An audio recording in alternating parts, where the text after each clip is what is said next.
Los negocios que operan con revenue recurrente son simplemente mejores negocios. No hay espacio para dos en un marketplace. Regulación, regulación, regulación.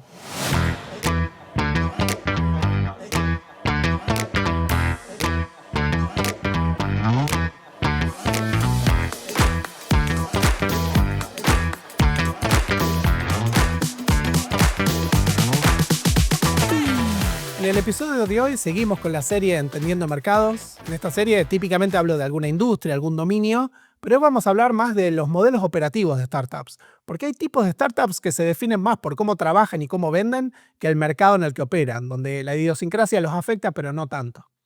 Así que vamos a empezar arrancando hablando por las SaaS, ¿no? Y las SaaS significa Software as a Service, y la idea de las SaaS es que originalmente el software se vendía mucho más por unidades, ¿no? Si hablamos de Windows en 1995, te vendían un CD, vos pagabas una vez y tenías el software, entre comillas, para siempre, ¿no? Y eso, digamos, por ejemplo, los juegos también funcionan así, se venden por unidades. Pero Software as a Service es, si se porta como un servicio, como si fuese la luz, el agua, la internet, y cobrásemos todos los meses, bueno, tendríamos un negocio con una dinámica muy distinta, porque los ingresos serían recurrentes, serían periódicos. El pricing model de una software as a service es el clásico, es una suscripción, porque vos pagas por un acceso a una plataforma, acceso a un espacio donde pueda haber contenido, juegos, materiales, información, todo lo que vos quieras, pero vos pagas por acceso, no pagas por tener algo que es tuyo, ¿no? Los servicios por suscripción por excelencia que conocemos son tipo Netflix, Spotify, Deal, Duolingo, Slack, puede ser para negocios, para consumidores, vamos a hablar de eso. Y la realidad es que no se puede menospreciar lo valioso que es financieramente tener una suscripción, porque con la suscripción tenés ingresos recurrentes y si vos solo vendés unidades tenés grandes problemas, porque tenés un problema que cuando vendés unidades el mercado se te acaba. Vos podés vender 1.000.000 de unidades y después la gente te deja de comprar, pero tus gastos son recurrentes. Vos tenés que tener empleados que trabajan en la plataforma, en la distribución, en lo que hacen. Entonces, ¿qué pasa cuando vos tenés ingresos que son eventuales y que encima se acaban? Cuando tenés gastos recurrentes. Y bueno, tenés que armar como nuevas líneas de productos, tenés que sacar nuevas versiones de Windows, nuevas cafeteras, nuevas cosas para ir revendiéndole a ese mercado o tratar de expandir tu mercado, irte a otros países, hacerlo más grande, hacer el mercado más grande, pero eventualmente te quedás, o sea, o haces un nuevo producto o eventualmente cerrás. Y un ejemplo muy bueno que me gusta de esto, de qué pasa cuando vendés cosas finitas, es la Instapot.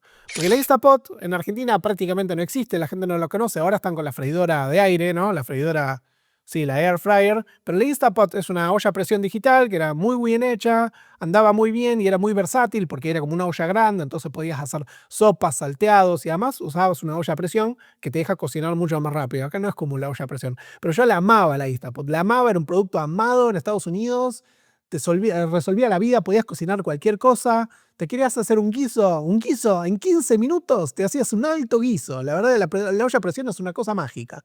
Yo lo usaba, lo usé un montón, el producto era durable, me encantaba, no se rompía por nada. Y es más, si vos vas a Estados Unidos y decís la Instapot es un producto de mierda, te deportan, es tipo, lo aman, está ahí allá arriba. ¿Y saben qué pasó con la empresa Instapot? Quebró. La empresa quebró. ¿Por qué? Porque le vendieron el producto hasta el gato. No quedó gente para venderle. Y no había como una versión Instapot 2. Era la Instapot, andaba. Era el producto perfecto final, no necesitaba nada más. Era imposible hacer un upsell. Entonces la empresa quebró. Obviamente que la empresa en realidad hizo plata, habrá sacado las ganancias y en un momento dijo, bueno, ya no se puede mantener más esto y cerraron la fábrica y quedó como una subsidiaria de alguna otra empresa, pero bueno, eso es lo que pasa con los productos finitos y esto es un problema muy clásico de las cosas que tengan productos físicos, ¿no? Tenés 8Sleep con los colchones, tenés Peloton con la bicicleta, Fitbit. Podemos pensar en el iPhone que tiene este problema. Los iPhones mejoran año a año, pero llega un momento que las mejoras no van a alcanzar y la gente va a dejar de comprar iPhones. O sea, no va a ser un mercado que crece para siempre, ¿no? Y para evitar ese destino, todas estas empresas terminan armando como suscripciones o tratan de armar algún tipo de software que dé valor agregado y la gente se lo queda. Y es muy gracioso para mí en el caso de Aidsleep, porque te venden un colchón con una app que regulás la temperatura del colchón y qué sé yo, pero vos comprás un colchón y le tenés que pagar $10 por mes. Digamos, desde la empresa yo lo entiendo. El programador le tenés que pagar todos los meses, tenés un gasto recurrente. Pero vos sos un consumidor y comprás un colchón y tipo, tenés que pagar todos los meses para pagar el colchón. Es rarísimo esto. Y bueno, ese es el problema de la empresa que vende cosas finitas, que tiene más riesgo, tiene ingresos más impredecibles, que tiene un descalce entre cómo funcionan sus ingresos y sus egresos, ¿no? Los negocios que operan con revenue recurrente son simplemente mejores negocios. Son mejores negocios porque sabes bien cuánto vas a cobrar el mes que viene, los próximos 6 meses, podés controlar tus ingresos con tus gastos, son más predecibles y por eso a los inversores les gusta más la suscripción. Hay mucho más capital invertido en empresas de suscripción que en empresas de venta de unidades finitas. Y bueno, eso hace que la suscripción sea el modelo por excelencia de una SaaS, ¿no? Porque si vos mantenés un servicio para siempre, pero tenés un fee único, bueno, en algún momento el descalce te va a castigar. Dentro de lo que es la rama de SaaS, tenés una gran diferenciación entre ser B2C o B2B. Porque todo lo que es consumidor, lo explico en el episodio de ventas, es mucho más viral, ¿viste? El producto tiene que ser copado, adictivo, divertido, compartible, ¿viste? ¿No? Es muy difícil hacer un producto B2C que sea concreto, de valor concreto para tu trabajo, porque tiene que ser bien compartible, tiene que ser algo bien útil.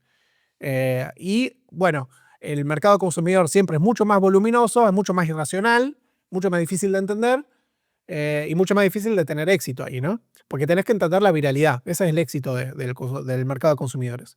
Pero con los negocios siempre todo es mucho más fácil, porque el negocio es mucho más práctico. El negocio dice, este producto me va a hacer más plata, o sea, reduciendo mis costos, haciéndome más ventas. Si me sirve, lo uso y se acabó. Y no hay mucha vuelta que darle. Y eso hace que sea mucho más fácil crear un producto y conseguir tus primeros 5 clientes. Mientras que con un producto al consumidor, los primeros 1000 clientes son muy difíciles de conseguir, pero si la pegás, los primeros 1.000.000 de clientes son fáciles de conseguir. Mientras que en B2B, los primeros 10 clientes son los más fáciles de conseguir, escalar a 100 o 1.000 clientes es lo más difícil.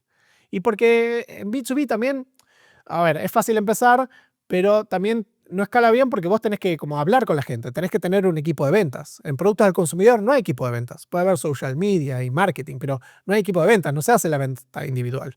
Pero con B2B hay contratos, tenés que hablar con la gente, tenés que hacer otros procesos, lo que lo hace que escale menos. Pero bueno, es un negocio más fácil. Tienes un modelo de pricing que es muy predecible y tenés un cliente que es muy bueno, entonces, o muy fácil de entender. Por eso la industria siempre se jode con debería haber hecho una B2B SaaS, porque es el negocio más fácil de todos. Y los números avalan esa percepción, porque es la subcategoría más importante de las empresas de Y Combinator. Yo el otro día me fijé cuántas empresas de YC son B2B SaaS y no sé, 30, 40 o 50% son B2B SaaS. Es el negocio más fácil de todos. Es la startup de la última década. O sea, si vos decías qué empresa hacía más plata ajustado por riesgo, era la B2B SaaS. Un Deal, un Ramp, un Brex, un Slack, un Linear, un Mercury, todas empresas que le va bien con B2B SaaS.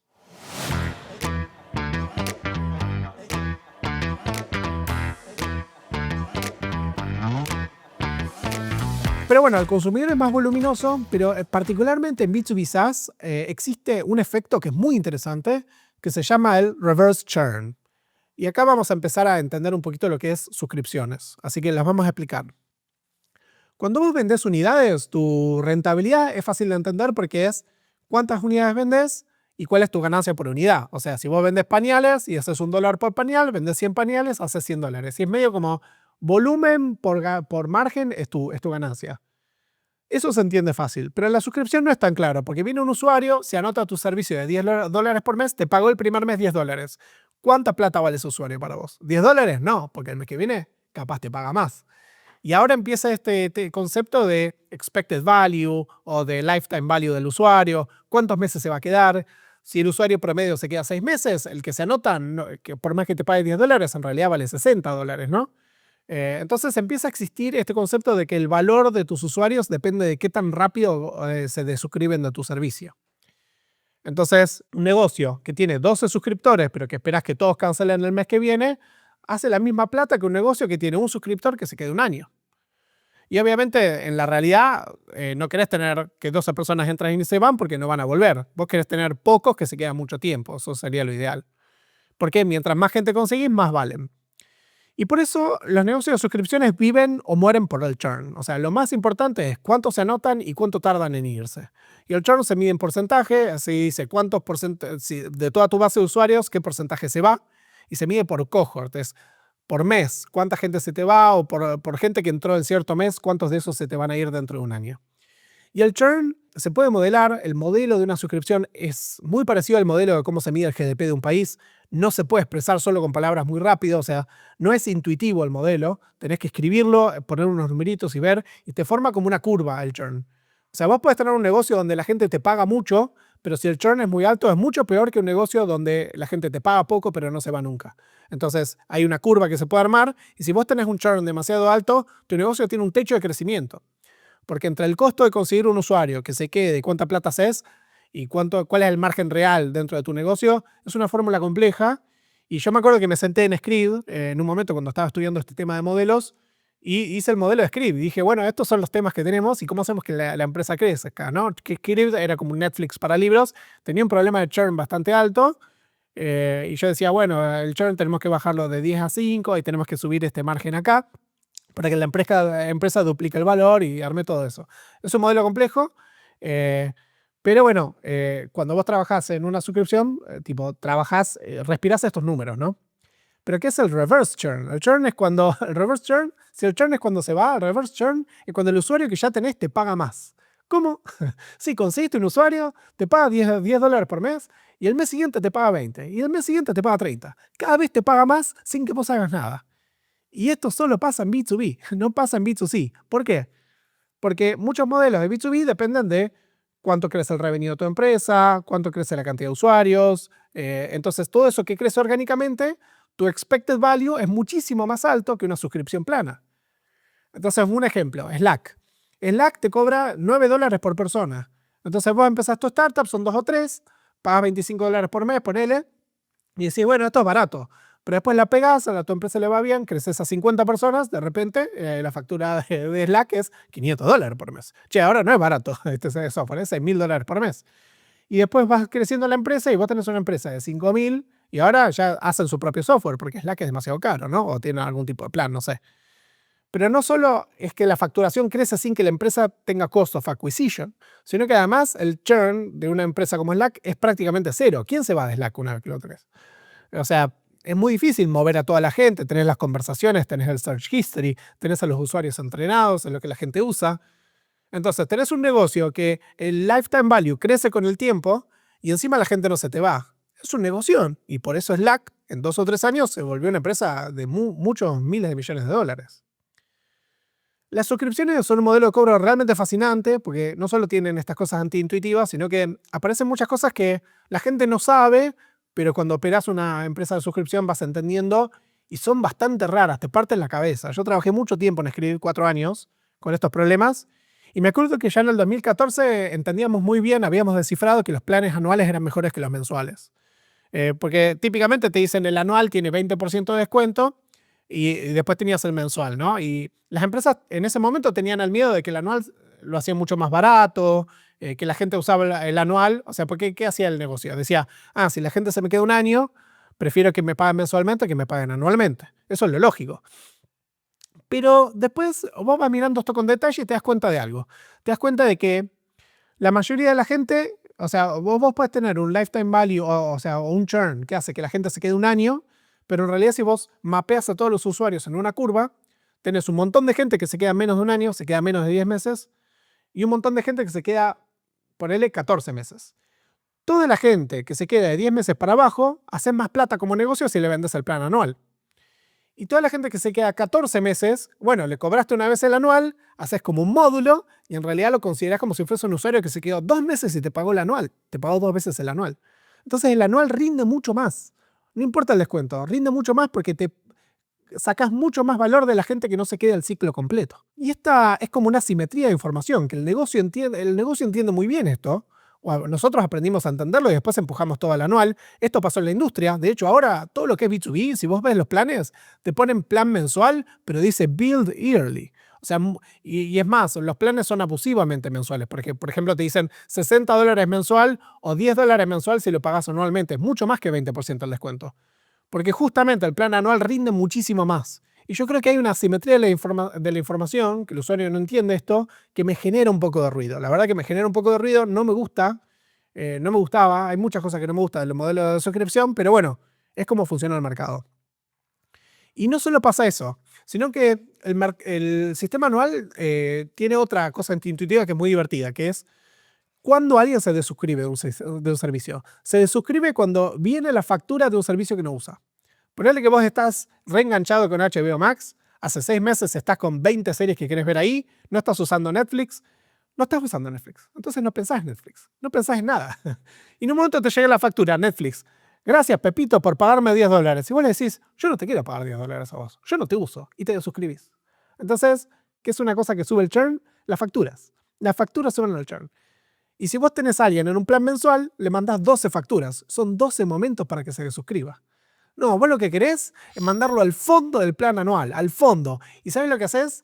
El 24 de Navidad a las 2 de la mañana le sanguchás la factura entre 5 mails que tiene de promociones de Navidad y le decís, feliz Navidad, esta es tu factura anual, no la va a ver y a eso le va a pasar todos los años para siempre y ni siquiera sabe que existe el servicio. Si tenés suerte nunca ve una ad más de tu empresa y nunca más se va a desuscribir. Es más, capaz hasta se olvidó y le cobras para siempre. Y esto, bueno, esta es la realidad de los servicios de suscripciones. Hace mucha plata de gente que no usa el servicio y de gente que no está contenta con el servicio en el sentido de que no lo usa. Esto de hacer plata de gente que no usa el servicio se llama breakage y existe no solo en suscripciones, pasa en muchos sistemas de ventas. Breakage es el concepto del usuario que te paga algo que no usa, ¿no? Y un ejemplo que me gusta mucho hablar de esto son las gift cards. Porque las gift cards, todos los negocios te ofrecen esto, pero se sabe, y no es que los negocios están siendo malvados, es como de conocimiento público, que las gift cards no se redimen todas. Entonces vos le pagas al negocio una plata para darle un regalo a alguien y esa persona por ahí no usa Amazon, hablemos de Amazon, no usa Amazon, no le gusta Amazon, no encontró, se olvidó de la gift card, no la gasta y Amazon se queda con toda esa plata. Como el 40% de las gift cards nunca se redimen. Si vos le das $100 a alguien, se lo va a gastar, pero si le das $100 en gift cards, no. Imaginen el caso de Amazon. Ponele que en Amazon le querés regalar un libro a alguien que vale $100, ponele. Si vos le regalás los libros, Amazon tiene que hacer el delivery, tiene que pagarle a la distribuidora, tiene que pagarle a un montón de gente y ponele que de esos $100 Amazon se queda con 10. No tengo idea cuándo se quedan, pero ponele que Amazon se queda con $10. Ahora, si vos le compras un gift card a Amazon de $100 y la otra persona no la redime, Amazon se queda con los $100 y no tiene que hacer nada. O sea, es muchísimo más rentable que vender. Así que chicos, no usen los gift cards. Son pésimos las gift cards. Y bueno, con las suscripciones pasa esto. Hay gente que no usa el servicio y hay gente que lo usa muy poco. Y un caso ejemplar de esto es la internet. O uno que me gusta más todavía, el gimnasio. El gimnasio es un excelente caso de suscripciones donde hay breakage. Porque hay gente que va al gimnasio todos los días y esos te usan las máquinas, te usan los baños, te usan el agua, te ocupan el espacio. Son los caros, son los power users que, digamos, vos tenés que armar todo tu negocio para satisfacer a esos. Y después tenés el tipo que se anota al gimnasio y no va, que es un montón. Capaz diría que la mayoría. Entonces vos tenés un gimnasio que hace plata de gente que no va. Y vos dirías, ¿está bien eso? Y yo te digo, no está muy bien. Es cierto que uno paga por la opción de ir, pero como que, ¿por qué el negocio se queda con toda esa plata, no? Pero imagínate que haces un gimnasio que cobra por el uso.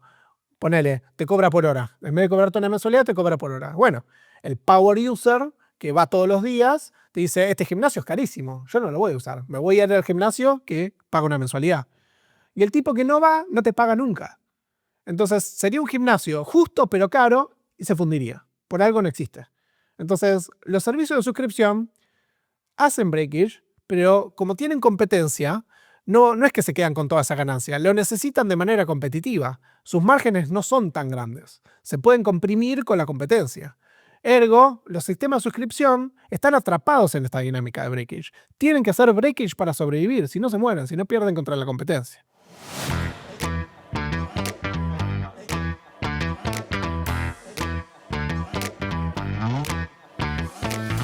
Pero bueno, con eso vamos cerrando como la parte de los B2B SaaS y quiero hablar del próximo modelo operativo de las startups, que es los marketplaces.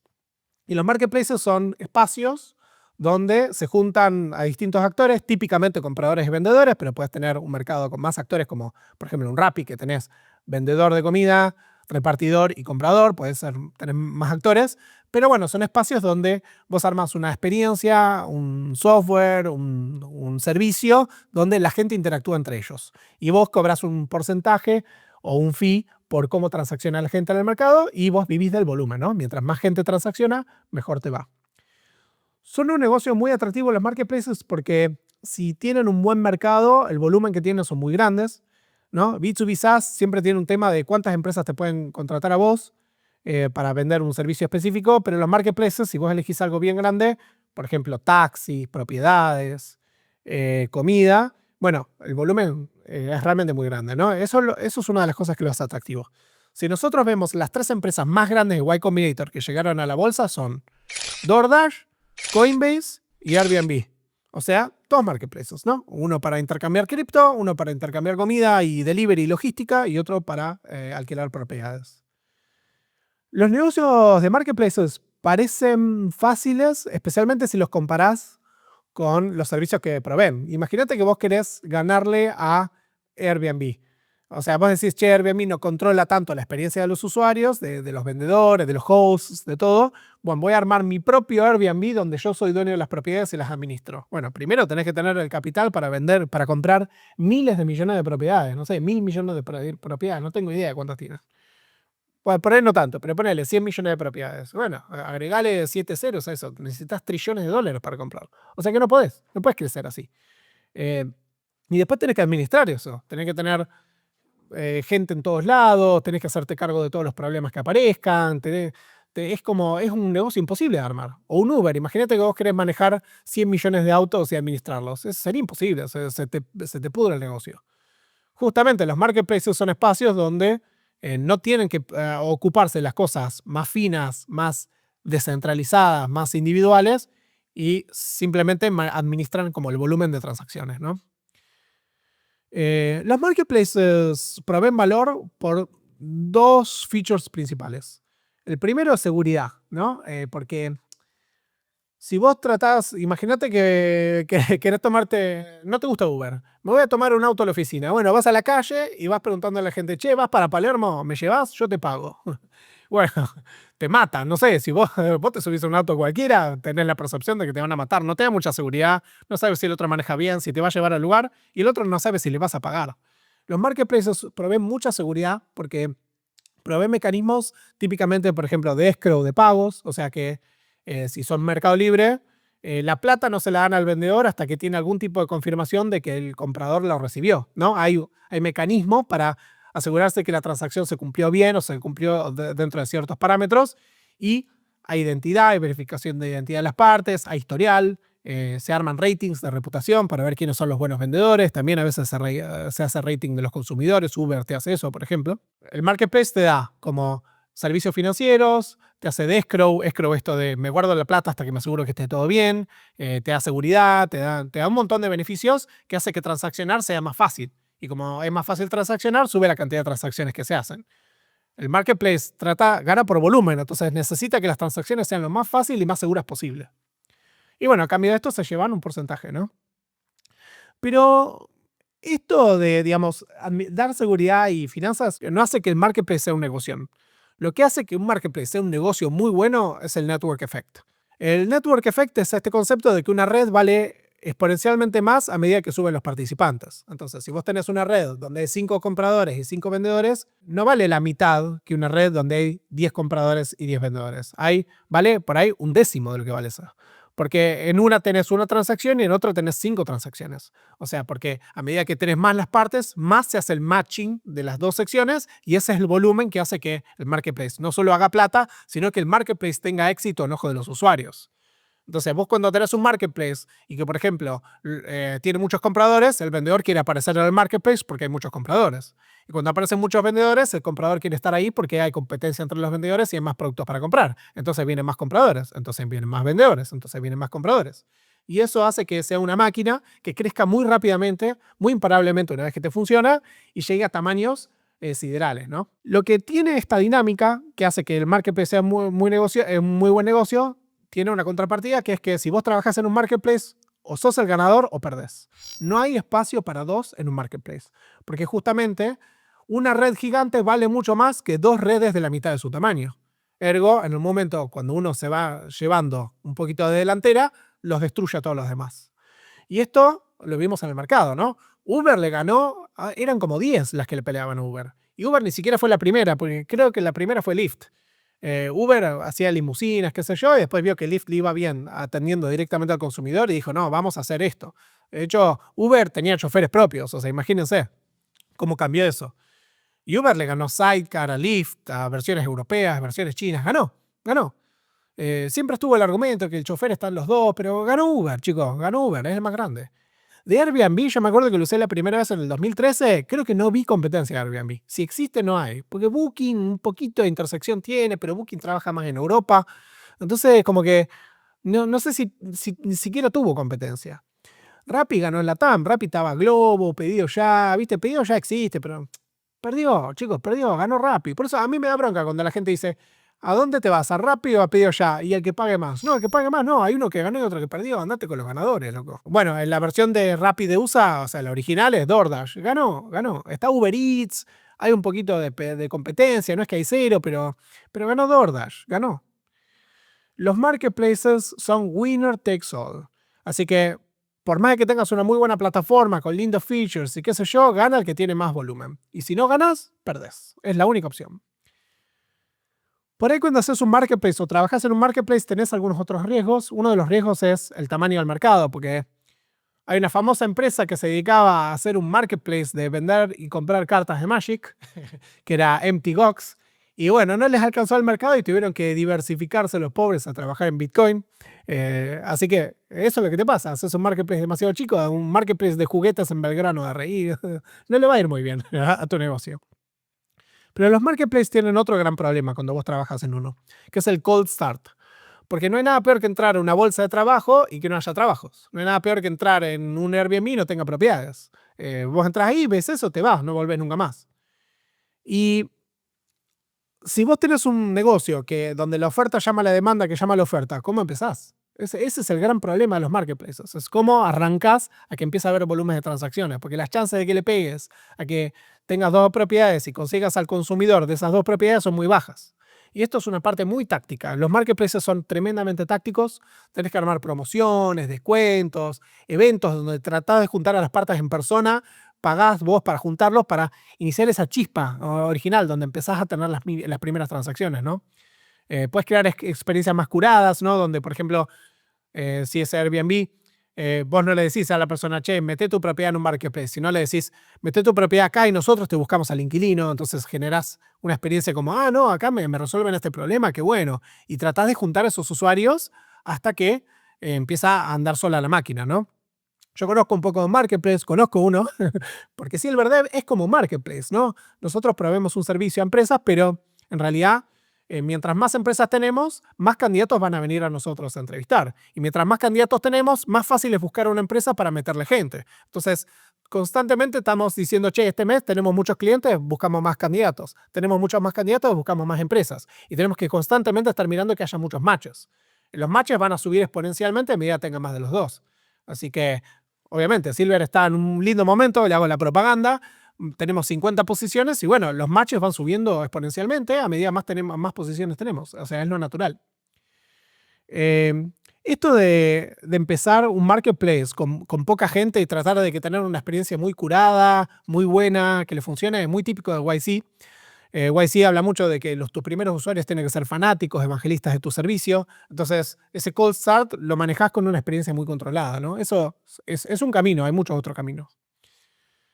Otro camino para tener éxito acá es pegarte a una comunidad, ¿no? O sea, similar como cuando yo hablo de KGS, que es un marketplace en el sentido de que era más social en realidad, pero necesitaba gente para que juegue con gente.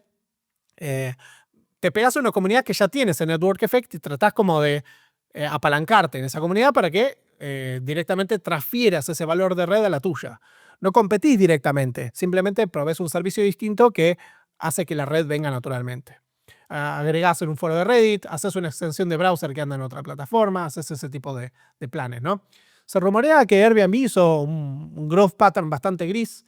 Nunca pude confirmar si es cierto o no, y yo creo que nunca nos lo van a confirmar porque haría lucir muy mal a la marca, y además pasó hace mucho tiempo, que Airbnb se dice que creció en Craigslist. Craigslist es muy difícil de explicar para los argentinos porque no existe acá, pero es como un sistema de avisos de diarios online, es gratuito, vive de ads, la página es puro HTML, o sea, no tiene CSS, es un asco, se ve horrible, pero es barata, la manejan 4 personas, creo que hacen como 20 palos por usuario, por empleado, es una empresa súper exitosa. Y básicamente era un sitio de avisos gigante, donde se dice que Airbnb medio engañosamente puso tanto propiedades truchas como personas truchas que preguntaban por propiedades. Entonces, la gente en Craigslist ya tenía esto de publicar, che, tengo mi propiedad para un alquiler temporal en marzo. De hecho, yo conseguí mis propiedades en San Francisco en Craigslist, o sea, es muy común allá. Entonces, vos ponías tu propiedad ahí y lo que hacía Airbnb es, se hacía pasar por un usuario y le decía, che, está muy buena tu propiedad, no sé si me cierran las fechas, me gustaría pagar con tarjeta de crédito, ¿no puedes ponerla en Airbnb? Y yo después te buqueo ahí. Y después lo metían en Airbnb y después, bueno, después veían que hacían. Y lo mismo del otro lado, ponían propiedades truchas y la gente les decía, che, qué buena tu propiedad, o avisos de otros propietarios, y la gente venía y le decía, che, está muy buena la propiedad, ¿puedo buquearte? Y le dice, sí, me encanta, buqueate a través de Airbnb y sale todo por ahí. Entonces ahí fueron comiéndose un poco de esa comunidad para generar ese volumen inicial. Obviamente, cuando el marketplace empieza a tener tracción, funciona solo. Funciona solo, excepto tengas una competencia que te trate de ganar.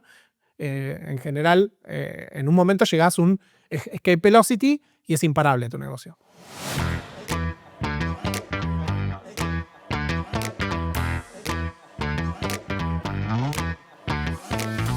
El día a día de operar un marketplace es distinto a operar un servicio, porque vos estás trabajando no solo en proveer un producto y ver que el usuario está satisfecho, estás como proveyendo un espacio, ¿no?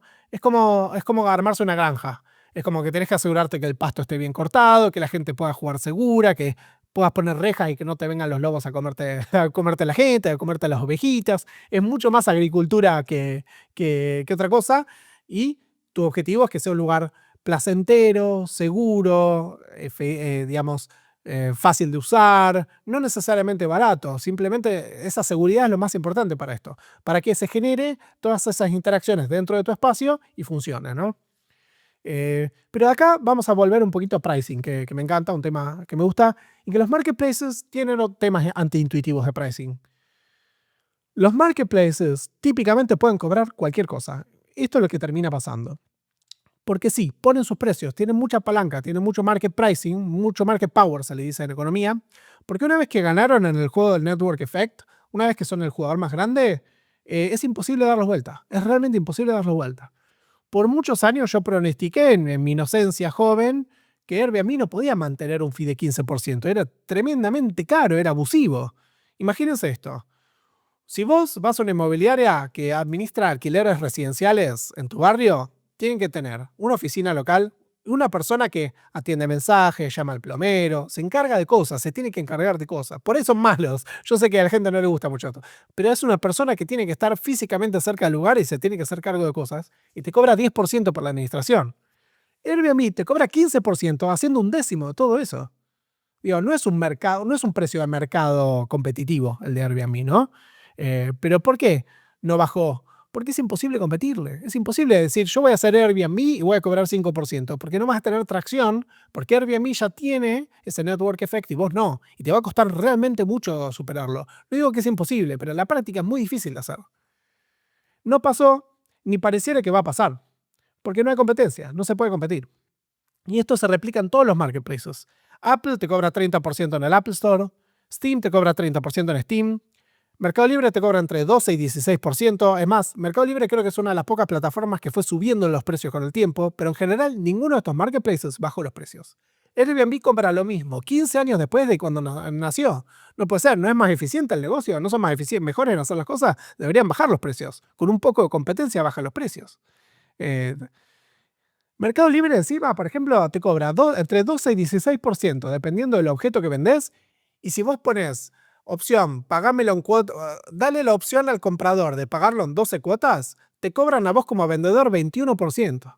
O sea que si vos vas a Mercado Libre y compras unas zapatillas de $100, o pongamos, ¿no? $100 en 12 cuotas sin interés, Mercado Libre se lleva $40 y el vendedor se lleva 60. Es una estafa eso. ¿Cómo se va a llevar 40%? Es mucho. ¿Y por qué no lo pueden bajar? ¿Por qué no se baja ese precio? Porque no tienen competencia. Porque los marketplaces son monopolios naturales, por el network effect. Y como son monopolios naturales, una vez que ganaron, no tienen ningún incentivo ni necesidad de bajar los precios. Porque ganan siempre, porque no pueden perder. Y quiero mencionar un tema de pricing, porque vos decís, bueno, no bajan los precios, pero cuando Mercado Libre cobra ese 20% por financiación o 15%, ¿quién lo paga? ¿El consumidor o el vendedor? ¿Quién paga ese 15%? Y este es uno de los temas centrales de la analfabetización que hay en economía, porque si no estudiaste nunca economía, es muy difícil entender este concepto, es antiintuitivo. Si aprendes un poquito de microeconomía, lo ves, es una de las primeras cosas que se aprende. Y entonces ¿qué pasa? La gente que no sabe de economía, vos le decís, bueno, el vendedor tiene que pagar 16% en Mercado Libre, bueno, ¿quién lo paga? Y la gente que no entiende de economía piensa en manera contable. Y dice, bueno, te fijas en la factura. El comprador pone $100, no lo pagó el comprador. Y el vendedor recibió 80, bueno, esos 20 los pagó el vendedor, no los pagó el comprador. Pero no es cierto, toda la plata vino del comprador. Entonces ahí cuando decís eso empieza a hacer ruido, ¿no? Y digo, bueno, acá les voy a explicar cuando un marketplace te cobra 20%, ¿lo paga el comprador o lo paga el vendedor? Y la respuesta es, depende. Porque depende de la fuerza relativa de las dos partes. Depende de si hay mucha competencia del lado comprador, si hay muchos compradores para el mismo objeto o si hay muchos vendedores para el mismo objeto. Y eso hace que cambie la incidencia económica de ese porcentaje. El concepto se llama incidencia económica. Se usa mucho en impuestos, ¿no? ¿Por qué? Porque cuando vos pones un impuesto depende de si la otra persona tiene opciones para pagarlo o no. Muy hablado en Argentina en este momento, los aranceles a la importación. Cuando vos tenés un iPhone y te cobran un arancel, ¿quién paga ese 20%? Lo paga el consumidor, porque es muy difícil para el consumidor evitar ese 20%. No es que pueda reemplazar el iPhone con un producto distinto. Por eso, bueno, un poco sí con el Android y todo eso, pero es más difícil. La incidencia económica no es binaria, no es que uno paga todo y otro paga todo, sino que se reparte y se reparte en proporción a la fuerza relativa. Si vos tenés un negocio que vende medialunas online, seguramente no pueda, o sea, un porcentaje de eso lo va a terminar pagando el negocio, porque ¿qué pasa al comprador? Si ve que algo muy caro, se va para otro lado. Es mucho más fácil de entender esto con los impuestos. Si vos le pones un impuesto a los cigarrillos, no hay un reemplazo al cigarrillo. O sea, vos querés el cigarrillo, no lo reemplazás con unas papas fritas. Entonces, el consumidor es el que paga ese porcentaje. Pero si vos le pones un 20%, por ejemplo, a los fideos, el consumidor dice, che, qué caros están los fideos. Me voy un poquito, compro arroz, compro papa, lo reemplazo con alguna otra guarnición, otro plato, y entonces ese porcentaje lo termina pagando el vendedor. Siempre es una proporción, ¿no? Un poco lo paga cada parte. Pero es claro que si el marketplace o el Estado se lleva una parte, bueno, los participantes tienen que estar pagando esa parte, ¿no? Y esto nos va acercando un poquito a lo que es pensar en los monopolios o la legalidad de los monopolios. Porque en Estados Unidos hay leyes muy fuertes contra los monopolios, solo que tienen una aplicación muy angosta. En Estados Unidos la ley de monopolios es como criteriosa sobre el efecto en el consumidor. ¿Qué dice la ley de Estados Unidos? Si lastima al consumidor, no lo vamos a permitir. Si puede lastimar al consumidor, no lo vamos a permitir. Se los considera nocivo para un mercado, ¿no? Pero como tenés este concepto de incidencia económica, lo hace un poquito difícil entender si el 30% que te cobra Apple lo paga el consumidor o lo paga el vendedor o el productor. Es muy difícil de entender. Digamos, un economista te lo diría rápido, te diría, no, bueno, hacemos esta fórmula microeconómica, esto nos da, sacamos unos números y nos da como un modelo donde explica cuál es la incidencia económica. Pero eso es economía, no es ley. A nivel legal tenés que hacer argumentos con palabras, y los argumentos con palabras se pueden mentir, son menos claros, no se entienden del todo bien. Entonces vos podés decir, che, bueno, todo bien con que Apple cobre 30%, pero si a la gente no le gusta en Apple, que consiguen el software por otro lado, entonces hay competencia, entonces en realidad no es abusivo, y eso hace que sea muy difícil el argumento. Amazon muy famosamente aplica mucha de esa presión que tiene como marketplace sobre los vendedores. Cuando vos tenés un jugador muy fuerte que ejerce presión a los vendedores, se le dice monopsonio, no es un monopolio. Pero bueno, conceptualmente lo mismo, es alguien tiene tanta fuerza, tanta palanca que puede exigirle más a los actores porque no tiene competencia, ¿no? Y esto es muy explícito de Amazon. Amazon dice, nosotros presionamos a los vendedores en nombre del consumidor. Y eso hace que la ley americana no se quiera aplicar a Amazon, porque si vos le haces juicio a Amazon, Amazon puede muy defensivamente decirte, yo hago esto todo en nombre del consumidor. Pero bueno, es uno de los debates modernos, decir, che, pero está medio pasado esto está bien, no le genera un daño a los vendedores también. Si Airbnb cobrase 5% en vez de 15%, seguramente los propietarios harían más plata y los inquilinos pagarían menos. No hay ninguna duda. No sé en qué proporción, pero no hay ninguna duda de que eso pasaría. Pero bueno, no paro de hablar de Airbnb, no paro de hablar de pricing, así que vamos a hablar un poquito más de pricing. Que es que cuando vos vas a Airbnb, por ejemplo, vos buscas una propiedad que está a $100, ¿no? $100 por día. Y vos haces una búsqueda y bueno, pones $100, cliqueás y después en el detalle te ponen cleaning fee $500, que el fee de Airbnb, que el impuesto municipal, que no sé qué, y de repente son $170. Y digo, che, yo no quería esto.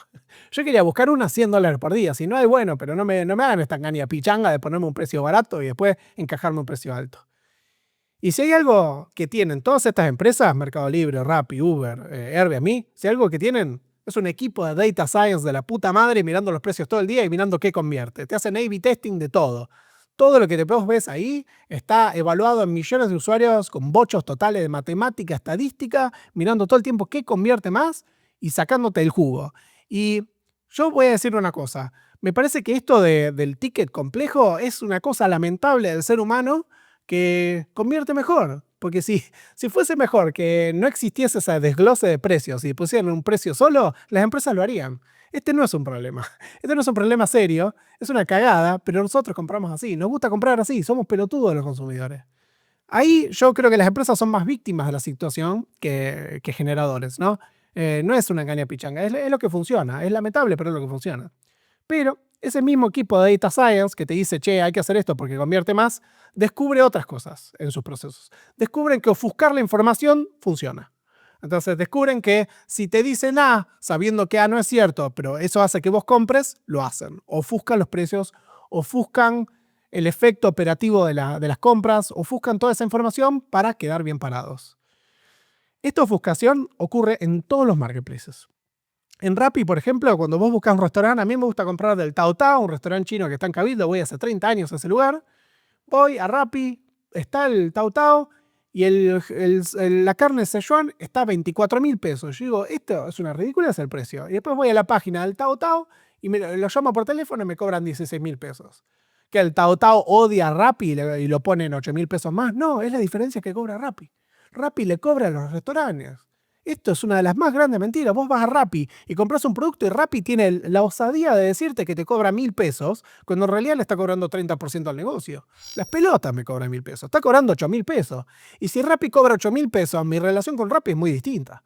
Porque una cosa es que yo vea a Rappi como, bueno, es un aviso, pero en realidad hacen poquito, me tengo que pelear con el restaurante. No, si cobran 30%, yo le voy a exigir mucho más a Rappi.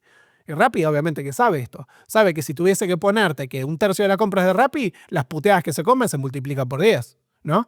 Rappi le pasa todo eso al vendedor. Dice, mira, uno de los 4 arrolladitos primaveras que pediste era de soja, no te preocupes, te vuelvo la plata. Y lo ensarta ahí al restaurante y ellos se quedan con su fee. O sea que constantemente usan su poder de negociación para no solo cambiar los precios de una manera que ellos queden bien parados, sino que ejercen su presión en los participantes.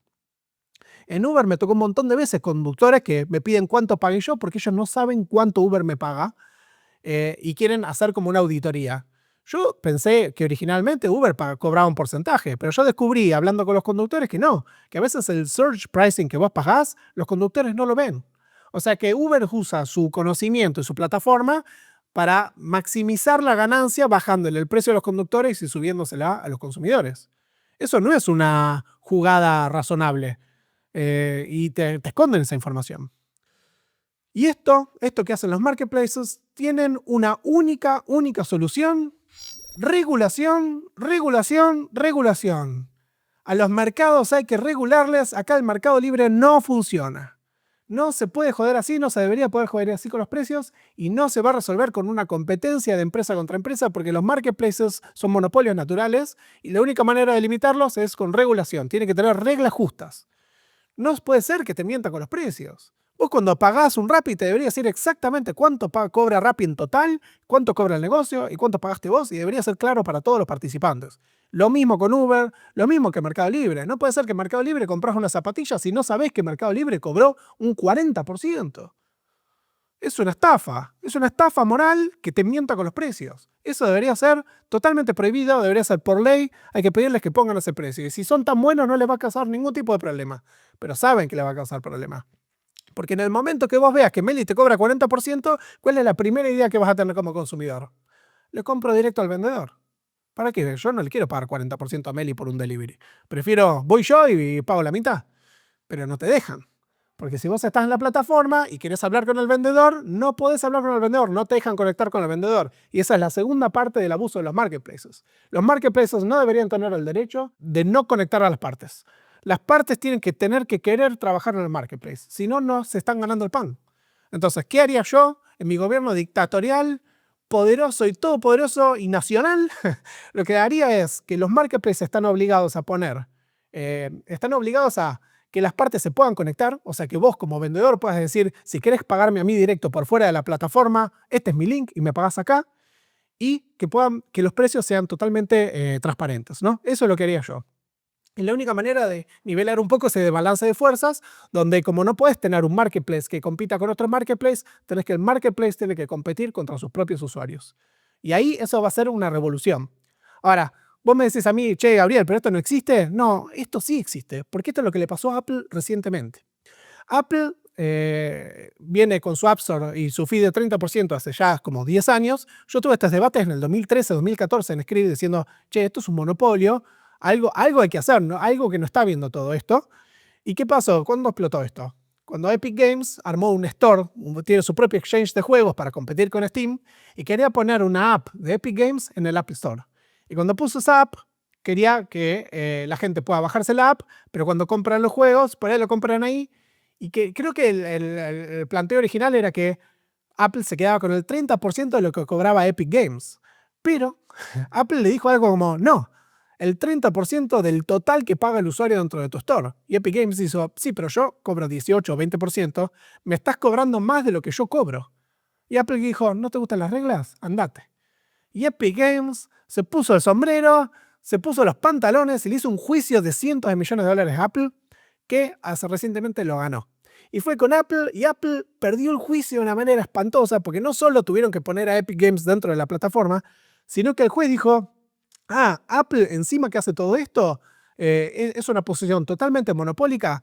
Toda la gente que pone su aplicación dentro del Apple Store puede poner un link para que la gente le compre su producto por fuera de la plataforma y no tengan que pagar ese 30%. Claro, porque si vos ibas a Apple y decías, che, tengo mi app, en Apple Store cuesta $10, pero en mi plataforma cuesta 8, Apple no te aprobaba la aplicación. Entonces, digamos, ¿y qué pasaba? Por ejemplo, a OpenSea no tenía aplicación de iOS porque era un exchange de NFTs y el exchange pasaba en la blockchain, no pasaba en la aplicación. Entonces Apple dijo, yo no puedo cobrar de esto, entonces no te dejo entrar. Y Apple decía, pero no se puede. O sea, no tiene sentido lógico el 30%. A lo sumo te puedo pagar 30% del fee que hago, que a veces es cero. Y Apple dijo, ¿sabes qué? Mejor andate. Por eso no hay nada de blockchain, no hay nada de pagos de blockchain dentro de las aplicaciones de Apple. Pero bueno, ahora, por este juicio que perdieron, los usuarios, la gente que haga aplicaciones y las ponga en el App Store, puede poner un banner gigante donde diga, comprámelo en el App Store o comprámelo a mí y te hago un 15% de descuento. Demostrando lo que digo yo de la incidencia económica. Si ese 30% de Apple no existiese, el vendedor recibiría más plata y el comprador pagaría menos. O sea, efectivamente, el exchange, el take rate de los marketplaces funcionan como un impuesto. Y cuando tiene mucho poder, es como un impuesto, como si fuese un estado, es inevitable. Pero bueno, acá lo limitaron a Apple. Muy bien por Epic Games, me parece muy bien, y ojalá sea un puntapié para hacerlo con todos los marketplaces. Porque hay que hacer, este es el argumento de verdad que hay que hacer en contra de los monopolios. Así que bueno, en mi gobierno se harían las cosas de esta manera. Como último mensaje, viva la regulación, abajo con los mercados libres. Y con esto cerramos el episodio y espero que les haya gustado.